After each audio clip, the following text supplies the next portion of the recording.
მოგესალმებით პირდაპირ ეთერში მაესტროს პრესკლუბი იწყება დღევანდელი პრესკლუბის სტუმარია რეგიონული განვითარებისა და ინფრასტრუქტურის მინისტრი დავით ნარმანია. ბატონ დავით გისმენთ და შემდეგ გადავალთ კითხვებზე. მოგესალმებით პირველ რიგში მივესალმები ტელემაყურებლებს, მსმენელებს. მე მინდა პირველ რიგში მადლობა გითხრათ მოწვევისათვის და რამდენიმე საკითხს გაუსვა ხაზი იმ საკითხებს, რომელზეც ჩვენ მიმდინარე პერიოდში მუშაობთ და რომელზეც აქტიურად მუშაობას ვაპირებთ 2013 წლის განმავლობაში. წლის ბოლოა ბუნებრივია, შეჯამების პერიოდია წლის განმავლობაში გაწეული საქმიანობისა და დაგეგმვის პერიოდია მომდევნო წელს განსახორციელებელი საქმიანობისა, ამიტომ ჩვენ ორი ძირითადი მიმართულებით გვიწევს მუშაობა. პირველი ეს არის ანგარიშწორება შემსრულებლებთან, რომლებმაც სხვადასხვა ინფრასტრუქტურული პროექტები განახორციელეს და პერიოდულად, ასე ვთქვათ, ეკუთვნით ბიუჯეტიდან ანგარიშწორება. მეორე ეს არის სერიოზულად დაგეგმვა 2013 წლისთვის. ძალიან აქტიურად ბოლო პერიოდში ბიუჯეტის დამტკიცებასთან ერთად მუსერებდა აზრი იმაზე, რომ საქართველოში ინფრასტრუქტურის განვითარებასთან დაკავშირებული ხარჯები მცირდება და იყო ასევე საუბარი იმაზე, რომ ახალი ხელისუფლება ეს არის მგრეველების ხელისუფლება და მათ არ აქვთ, ასე ვთქვათ, შენებასთან დაკავშირებით კონკრეტული გეგმები. მინდა სრული პასუხისმგებლობით განვაცხადო, რომ 2013 წლის დაგეგმილი ბიუჯეტი, რომელიც შეადგენს 901 მილიონ ლარს, დაახლოებით 180 მილიონი ლარით მეტია იმაზე, ვიდრე 2012 წლის ბიუჯეტის ფაქტიური ხარჯვის შესრულება იქნება. ანუ დაახლოებით ჩვენ ველოდებით იმას, რომ 2012 წლის ბოლოსთვის რეალურად დახარჯული თანხები ბიუჯეტიდან ჩვენი სამინისტროს კუთხით იქნება 720 მილიონი ლარი. 2013 წელს დაგეგმილია 901 მილიონი ლარის დახარჯვა სხვადასხვა მიმართულებით. აქედან გამომდინარე, ჩვენ გვეძლევა საშუალება, რომ 2013 წელს მეტი ინფრასტრუქტურული პროექტი შევქმნათ და დავაფინანსოთ. 901 მილიონი ლარიდან 501 მილიონი ლარი განკუთვნილია საავტომობილო გზების მოწესრიგების მიმართულებით სხვადასხვა თვალსაზრისით. ეს არის როგორც ავტომაგისტრალების მშენებლობა, ასევე გზების მიმდინარე მშენებლობა, გზებთან დაკავშირებული ხიდების და სხვა ინფრასტრუქტურის მოწესრიგება და ასე შემდეგ. დაახლოებით 180 მილიონი ლარი დაიხარჯება მუნიციპალური განვითარების ფონდის მიერ სხვადასხვა სახის მუნიციპალური ინფრასტრუქტურის რეაბილიტაციისთვის. დაახლოებით 130 მილიონ ლარამდე დაიხარჯება სხვადასხვა მუნიციპალიტეტებში, ასევე წყლის მიწოდების სისტემის მოწესრიგებისათვის. 82 მილიონი ლარი დაიხარჯება დევნილთა სახლების მშენებლობისა და უკვე აშენებულ სახლებში სხვადასხვა სახის ინფრასტრუქტურის მოწესრიგებისათვის. ასევე 12 მილიონი ლარი დაიხარჯება ნაგავსაყრელების მოწყობასთან და მოწესრიგებასთან დაკავშირებულ პირველი და მეორე რიგის გადაუდებელ ამოცანებზე. ეს უკანასკნელი, ანუ ნაგავსაყრელების მოვლა-პატრონობა ჩვენი სამინისტროსთვის არის ახალი მიმართულება. ეს მიმართულება ადრე ჰქონდათ ადგილობრივ თვითმმართველობებს და 2012 წლის გაზაფხულზე კანონმდებლობაში განხორციელებული ცვლილებების შედეგად ეს ფუნქცია ცენტრალური ხელისუფლების დონეზე ამოვიდა და შექმნილია ნარჩენების მართვის გაერთიანებული კომპანია, რომელიც ჩვენი სამინისტროს მართვის ქვეშ იმყოფება და სწორედ ამ კომპანიამ უნდა იმუშაოს ამ საკითხებზე. ყველა ძირითადი პროექტი და პროგრამა, რაც მიმდინარეობდა და რაც 2012 წლიდან 2013 წელს არის გარდამავალი, ეს პროექტები და პროგრამები ჩვეულებრივი ტემპით გაგრძელდება, მათ შორის მე რამდენიმეს განსაკუთრებულად გამოვყოფდი. ეს არის პირველ რიგში ავტომაგისტრალის მშენებლობის გაგრძელება, როგორც აღმოსავლეთ საქართველოში, ასევე დასავლეთ საქართველოში. აღმოსავლეთ საქართველოში რუის-იაგარის მონაკვეთზე იქნება საკმაოდ მაღალი ტემპით სამშენებლო სამუშაოები, ასევე გრძელდება პროექტირება და განსახლების საკითხები შემდგომ მონაკვეთებში. დასავლეთ საქართველოში ზესტაფონი, ქუთაისის, სამტრედიის შემოვლითი გზის მონაკვეთი, რომელიც დაწყებულია გაგრძელდება ასევე ჩვეულებრივი ტემპებით. ჩვენ ევროპის საინვესტიციო ბანკთან დაწყებული მოლაპარაკებების საფუძველზე დამატებითი ვალდებულებაც ავიღეთ და სამტრედია გრიგოლეთის გზის მონაკვეთზე ამჟამად მიმდინარეობს პროექტირების სამუშაოები, რომლის შემდეგაც განსახლების და მიწების გამოსყიდვის საკითხებზე დაიწყება მუშაობა და ასევე დაიწყება მუშაობა ამ ავტომაგისტრალის ამ მონაკვეთის მშენებლობაზე. ასევე 2013 წელს დასრულდება ქობულეთის შემოვლითი გზა, რომელზეც მიმდინარეობს ინტენსიური სამშენებლო სამუშაოები. ასევე დაიწყება რუსთავი-თბილისის გზის მშენებლობა, იქ განსახლებასთან დაკავშირებული გარკვეული საკითხები დაწყებული იყო, თუმცა კომპანია რომელიც იყო შერჩეული, ეს არის პრობლემური კომპანია New Energy, ყველასთვის ცნობილია, რომელსაც უნდა გაეკეთებინა ეს მონაკვეთი, მაგრამ მან ვერ შეძლო სამუშაოების დაწყება. აქედან გამომდინარე, მას ჩაენაცვლება სხვა კომპანია, რომელიც საერთაშორისო სატენდერო პირობების და წესების შესაბამისად იქნება შერჩეული და საქართველოს პრეზიდენტის განცხადება იმასთან დაკავშირებით, რომ რუსთავი-თბილისის გზის მშენებლობა არის გაჩერებული ან არ გაკეთდება, ჩემის მხრიდან ვერ იქნება დადასტურებული და შესაბამისი პროცედურების დაცვით გაგრძელდება ამ გზის მშენებლობა გაზაფხულზე, იმიტომ რომ ეს შესაბამისი კლიმატური პირობების დაცვასთან არის დაკავშირებული, რომ ასე ვთქვათ, ის ზამთრის პერიოდში კი არ დაიწყოს, არამედ გაზაფხულზე დაიწყოს და წავიდეს ნორმალური ტემპებით. ასევე ზამთრის შემდგომ პრასაკვირველია დაზიანებული გზების რეაბილიტაცია თავისთავად გაგრძელდება, დაზიანებული ხიდების რეაბილიტაცია გაგრძელდება ჩვეულებრივი ტემპებით და ასე შემდეგ. ანუ გზების მიმართულებით ყველა ძირითადი პროექტი, რაც იყო დაწყებული, გრძელდება, პლუს ახალი დამატებითი პროექტების განხორციელდება 2013 წლის განმავლობაში.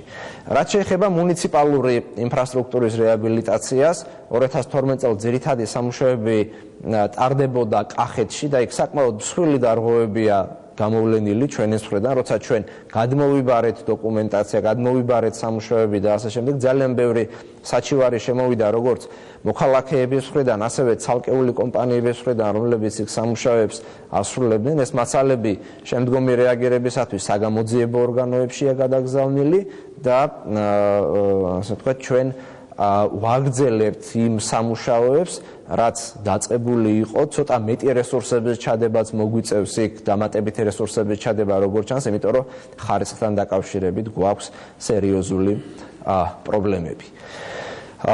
ასევე წყლის მიწოდების სისტემის გაუმჯობესება, რომელიც ერთ-ერთი მნიშვნელოვანი პრიორიტეტია ჩვენთვის, გულისხმობს იმას, რომ 2014 წლის ბოლომდე საქართველოში არსებული მუნიციპალიტეტების და მუნიციპალიტეტების ცენტრების აბსოლუტურ უმეტესობაში დასრულებული იყოს წყლის მიწოდებასთან დაკავშირებული სამუშაოები და მიეწოდებოდეთ მათ წყალი იმაზე უფრო უკეთ, ვიდრე დღეს იქ არის მდგომარეობა. გვაქვს ჩვენ მუნიციპალიტეტები, სადაც წყლის მიწოდების სისტემები ძალიან შეფერხებით მუშაობს, სადაც გრაფიკით მიეწოდება მოსახლეობას წყალი და ასე შემდეგ. 2013 წელს ჩვენ დამატებით 25-მდე მუნიციპალიტეტის ცენტრში მოვახდენთ წყლის მიწოდების სისტემის რეაბილიტაციას, იქ შესაბამისი გრაფიკის რაც არსებობს ამ მდგომარეობის გაუმჯობესებას და ასე შემდეგ.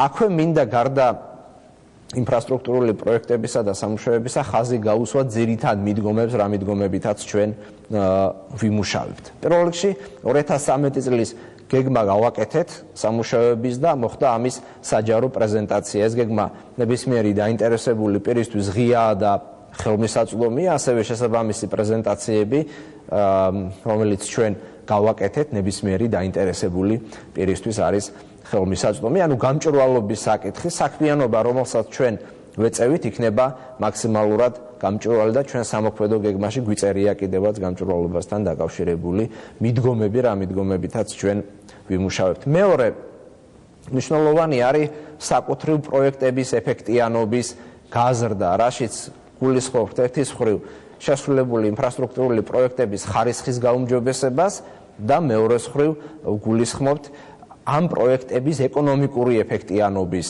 გაუმჯობესებას, გამომდინარე იქიდან, რომ პროექტების ძირითადი ნაწილი ჩვენთან დონორებიდან მოზიდული კრედიტით ფინანსდება და ასევე ნაწილი სახელმწიფო ბიუჯეტიდან. ძალიან მნიშვნელოვანია, რომ ეს პროექტები განხორციელდეს ეფექტიანად, რაც გულისხმობს იმას, რომ პროექტების შესრულებასთან დაკავშირებული ხარჯთა აღრიცხვები იყოს მაქსიმალურად საბაზრო ფასების დონეზე და არ იყოს საბაზრო ფასზე მაღალი ფასები ცალკეულ სამშენებლო მასალებზე. ჩვენ ამის ფაქტები გვაქვს გამოვლენილი და საგამოძიებო ორგანოებში გვაქვს გადაგზავნილი.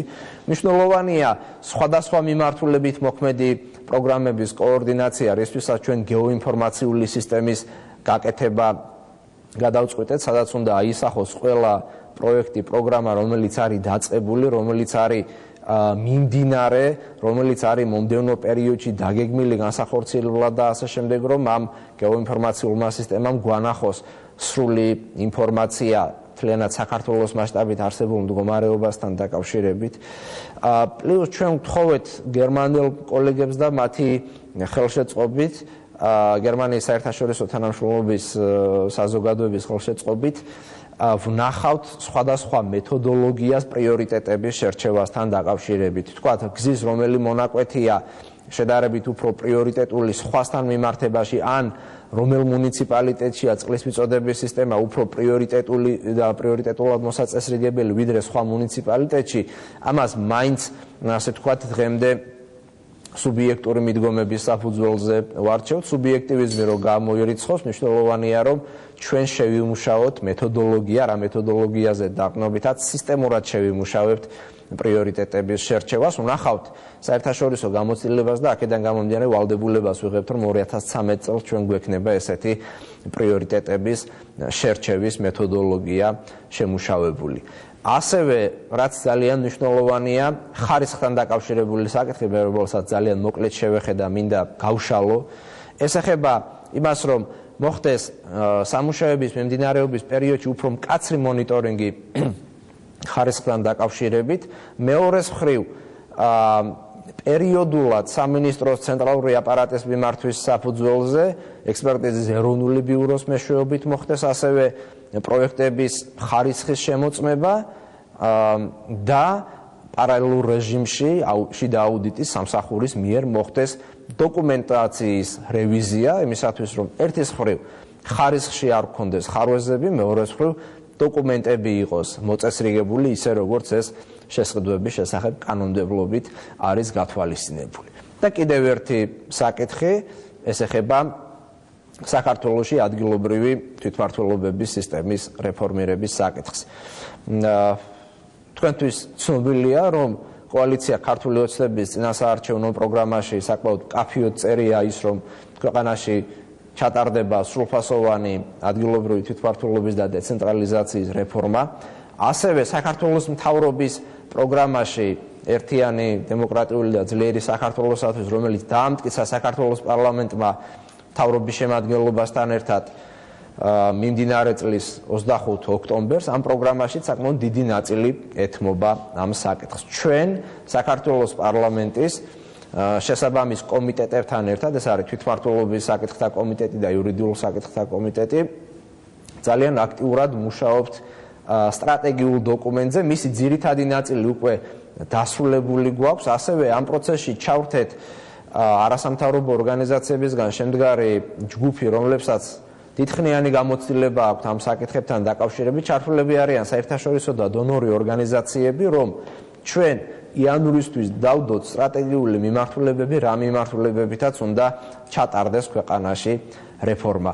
რეფორმა გულისხმობს ადგილობრივი თვითმმართველობის შესახებ ევროპული ქარტიის შესაბამისად და მისი პრინციპების დაცვით საქართველოში ისეთნაირი ადგილობრივი თვითმმართველობის შექმნას, რომ ის სერვისები, რა სერვისებიც ქვედა დონეზე უნდა ხორციელდებოდეს და უფრო ეფექტიანად მათი განხორციელება ქვედა დონეზეა მიზანშეწონილი, ესეთ შემთხვევაში ის ქვედა დონეზე ტარდებოდეს და სამინისტრომ ცენტრალიზებულად თბილისიდან არ მართოს და არ ახორციელოს ყველა სახის ინფრასტრუქტურული პროექტი.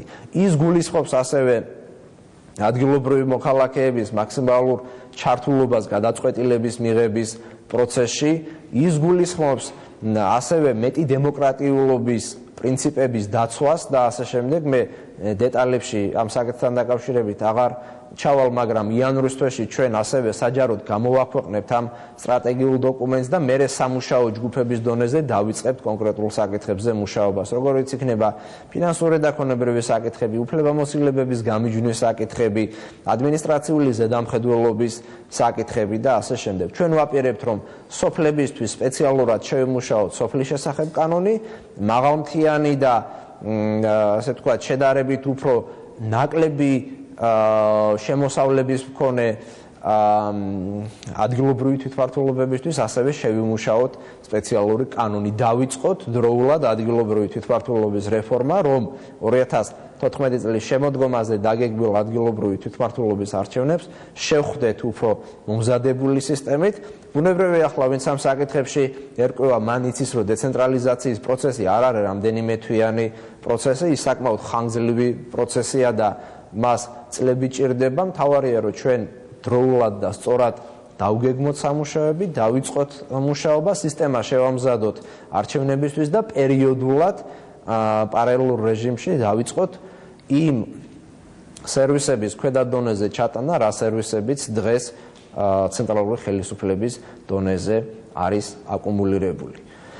სხვა ნებისმიერ საკითხზე მზად ვარ უპასუხო თქვენს შეკითხვებს და არა მხოლოდ დღეს, არამედ ნებისმიერ შემთხვევაში ჩვენი სამინისტრო ღიაა აბსოლუტურად ნებისმიერი დაინტერესებული პირისთვის, მედია საშუალებისთვის, იმისთვის, რომ გავცეთ მაქსიმალური ინფორმაცია, მივიღოთ უკავშირის წესით თქვენგანაც ინფორმაცია, მოსაზრებები და ასე შემდეგ, რომ უფრო უკეთესი სერვისის შეთავაზება შევძლოთ საზოგადოებისთვის და შევთავაზოთ მათ ისეთი სერვისი, რაც ყველაზე მეტად ჭირდებათ. მადლობთ. ახლა ჩვენს პრეს-კლუბში რეკლამის დროა, რამდენიმე წუთში დავბრუნდებით.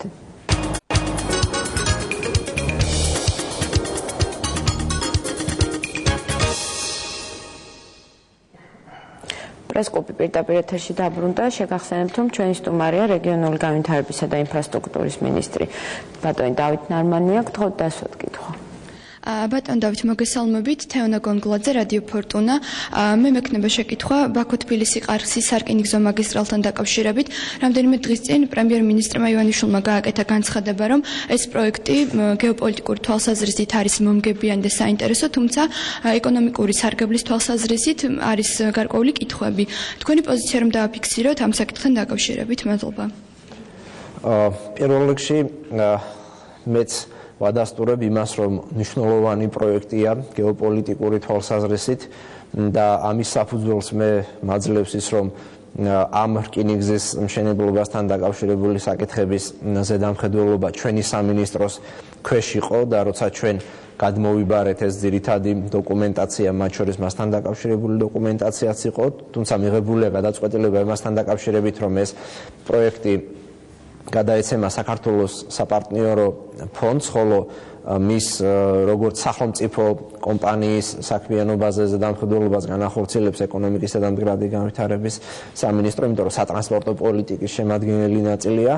აქ იგულისხმება ის, რომ ტვირთები, ანუ განისაზღვროს პოტენციური ტვირთნაკადის მოცულობა. დღეს მდგომარეობით დადგენილია, რომ იქ უნდა იმოძრაოს წლის განმავლობაში 5 მილიონი ტონის მოცულობით ტვირთმა, მაგრამ რა კატეგორიის ტვირთი იქნება ეს ტვირთები? ხომ არ არის ეს ტვირთები, რომლებიც დღეს მოძრაობს საქართველოს ცენტრალურ რკინიგზაზე და ხომ არ იქნება, თქვათ, ისეთ ვითარებასთან ხომ არ გვექნება ადგილი, რომ მან შეიძლება რკინიგზას წაართვას გარკვეული ტვირთების ნაწილი. ასევე როგორი იქნება სატარიფო პოლიტიკა, ანუ რა ეღირება გადაზიდვები, რომ ეს ყველაფერი წარმოდგენილი იყოს ერთიან კონტექსტში.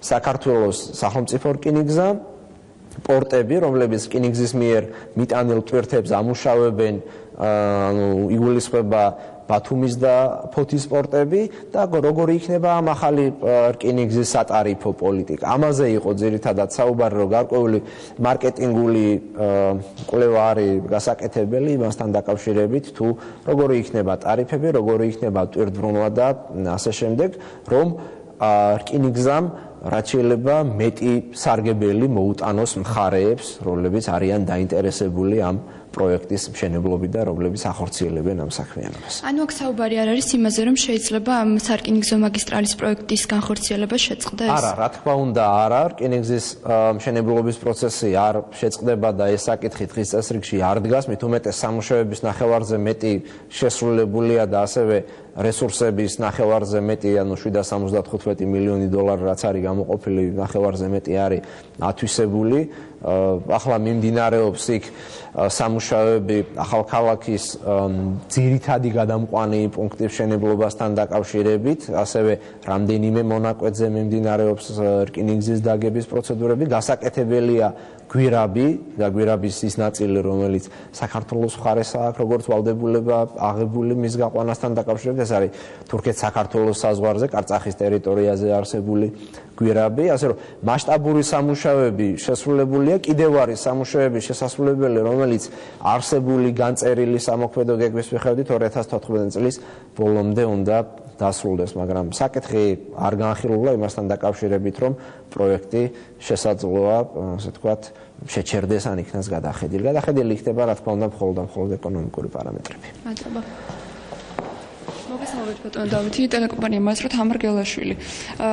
ბატონო დავით, გავრცელდა ინფორმაცია, რომ თქვენი სამინისტრო, ანუ ეს ადრე გავრცელდა ეს ინფორმაცია, რომ თქვენი სამინისტრო უნდა გაუქმებულიყო და უნდა მომხდარიყო რესტრუქტურიზაცია, ანუ კერძოდ რეგიონული განვითარების და ინფრასტრუქტურის სამინისტრო უნდა შეერწყმოდა ეკონომიკის სამინისტროს. ანუ ვიცით, რომ ეს ცვლილება არ იგეგმება სამომავლოდ და კონკრეტულად რამ განაპირობა ის რომ აღარ იგეგმება თქვა ეს ცვლილება? ერთის მხრივ ძალიან ბევრი პროექტია გარდამავალი 2012 წლიდან 2013 წელს, ანუ დაწყებული საგზაო სამშენებლო სამუშაოები, მეორეს მხრივ ძალიან ბევრი ახალი ინიციატივა დაიძრა როგორც ჩვენი მხრიდან, ასევე ეკონომიკისა და მდგრადი განვითარების სამინისტროს მხრიდან, რომელთანაც გარკვეული კომპონენტების მიერთება იყო დროთა განმავლობაში დაგეგმილი. ამიტომაც ორივე მხრივ მასშტაბურმა სამუშაოებმა რომ არ შეუშალოს ხელი ერთი უწყების ქვეშ მათ კოორდინირებულ განხორციელებას და ასე შემდეგ, დროებით ეს საკითხი იქნა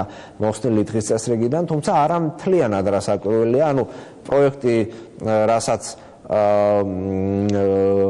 გულისხმობთ მარაბდა კარწახის რკინიგზის ქვეშ ეს პროექტი იქნება მათთვის გადაცემული, ხოლო სხვა ძირითადი მიმართულებით, რაზეც იყო საუბარი, რომ ცალკე შექმნილიყო რეფორმასთან დაკავშირებული სამსახური ადგილობრივ თვითმმართველობასთან მიმართებაში, ჯერჯერობით ჩვენ ყველა დაინტერესებულ მხარესთან ერთად დავიწყეთ მუშაობა სტრატეგიაზე და ძირითადი მიმართულებები ამ სტრატეგიისა დავდეთ, აქედან გამომდინარე, ანუ ჯერჯერობით ეს საკითხი 2013 წლისთვის დღის წესრიგიდან მოიხსნა. ბატონ დავით, ვრცელდება ინფორმაცია, რომ თქვენს სამინისტროში დაიწყო საკადრო ცვლილებები. გათავისუფლებული თანამშრომლების ნაწილი, ანუ რიგითი თანამშრომლები არიან გათავისუფლებული, რამდენადაც გვაქვს ინფორმაცია და ზოგიერთი მათგანი ამას პარტიული ნიშნით გათავისუფლებას მიაწერს და თქვენ როგორ ახსნით ამას? მე ვიტყვი, რომ ჩვენი სამინისტრო ამ თვალსაზრისით, ასე ვთქვათ, ამ პოლიტიკით არ მიდის, ანუ პოლიტიკური ნიშნით ადამიანების განთავისუფლება ჩვენთან არ ყოფილა, რამდენიმე ადამიანმა თვითონ დაწერა თავიდანვე განცხადება და დატოვა თანამდებობა, ზოგიერთ შემთხვევაში ჩვენ შიდა გადაადგილებები მოვახდინეთ, არიან თანამშრომლები, რომლებიც წინა პერიოდში იქნენ დათხოვნილი პოლიტიკური მოსაზრებების გამო და ამ ადამიანების საკმაოდ მრავალრიცხოვანი საჩივრები შემოვიდა ჩვენთან და აუდიტის სამსახური სწავლობს ამ საჩივრებს შესაბამის სამსახურებთან ერთად, რომლებიც სხვადასხვა სახის პოლიტიკური მოსაზრებების გამო თუ იმის გამო, რომ ვინმე ქართულ ოცნებასთან დაკავშირებული ადამიანის ნათესავები იყვნენ, ესეთი ადამიანები წინა პერიოდში იყვნენ განთავისუფლებული. ამიტომ ეს ჩვენ რასაც ვგეგმავთ, მე აქვე შემიძლია გითხრათ, ეს იქნება სამინისტროს ცენტრალური აპარატის სტრუქტურული ოპტიმიზაცია, რაც გულისხმობს სტრუქტურის გადახედვას და უფრო მოქნილი სტრუქტურის ფორმირებას და კადრების ატესტაციას, რასაც ჩვენ საჯარო სამსახურის შესახებ კანონმდებლობა გვავალდებულებს. ასე რომ მექანიკურად, ხელოვნურად ჩვენ რაიმე სახის კადრების სამსახურიდან გაშვებას და ასე შემდეგ არ ვაპირებთ, თუ არ არსებობს ამის სამართლებრივი საფუძველი. მადლობთ. და ერთ შეკითხვას დაგისვამთ კიდევ. ნაციონალური მოძრაობის ხელისუფლებაში ყოფნის პერიოდში იყო საუბრები იმასთან დაკავშირებით, რომ რეგიონული განვითარების და ინფრასტრუქტურისთვის გამოყოფილი თანხები იხარჯებოდა არამიზნობრივად.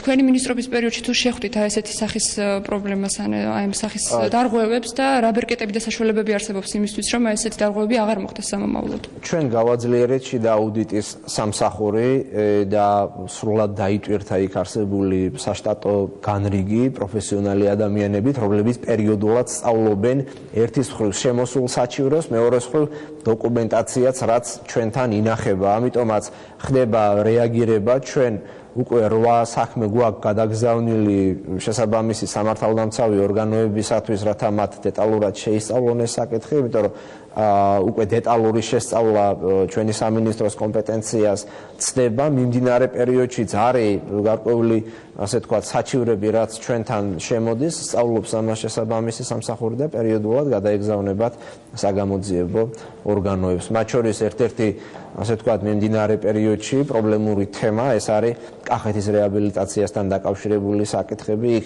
მშენებლობები არის განხორციელებული ნებართვების გარეშე, გარდა ამისა კულტურული მემკვიდრეობის დაცვის თემა, რაც ძალიან ფაქიზი თემაა, ეს თემა მეორე პლანზე იქნა გადატანილი და იქ გარკვეული სამუშაოები იქნა დაწყებული, ამიტომ ჩვენ კულტურის სამინისტროსთან ერთად გვიწევს ინტენსიური მუშაობა იმაზე, თუ როგორ შეიძლება ამ ყველაფრის კანონმდებლობის ჩარჩოებში მოქცევა და ასე შემდეგ, რაც მიმდინარე სამუშაო პროცესია.